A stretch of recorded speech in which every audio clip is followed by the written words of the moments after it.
Exhortation du lundi 16 février 2026. La Bible dit: il y a différentes manières d'agir, mais c'est le même Dieu qui agit en chacun de nous.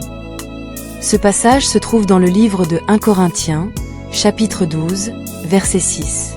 Un jour, j'ai remarqué quelque chose. Quand je conduis une voiture automatique, c'est toujours mon pied droit qui travaille. C'est lui qui appuie sur l'accélérateur et sur le frein. Mon pied gauche, lui, ne fait rien du tout. Alors je me suis posé une question.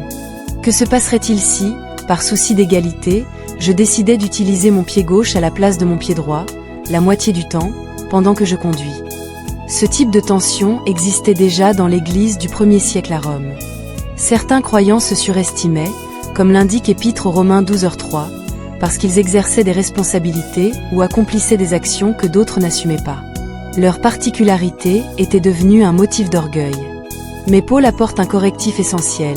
Dans Épître aux Romains 12h4, il rappelle que tous les membres ne remplissent pas la même fonction.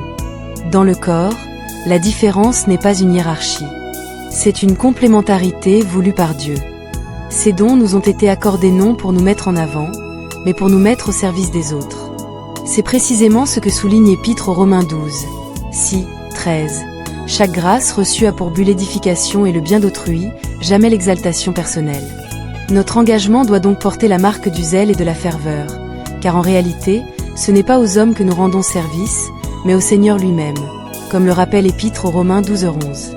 Alors, cessons de regarder par-dessus notre épaule pour mesurer ce que les autres font, ou ne font pas. Levons plutôt les yeux et demandons-nous: à quoi Dieu veut-il m'utiliser aujourd'hui dans son royaume? Souvenons-nous qu'il a distribué à chacun des dons selon sa volonté. Une vérité déjà affirmée au verset 3. Ce n'est pas une question de comparaison. C'est une question de mission.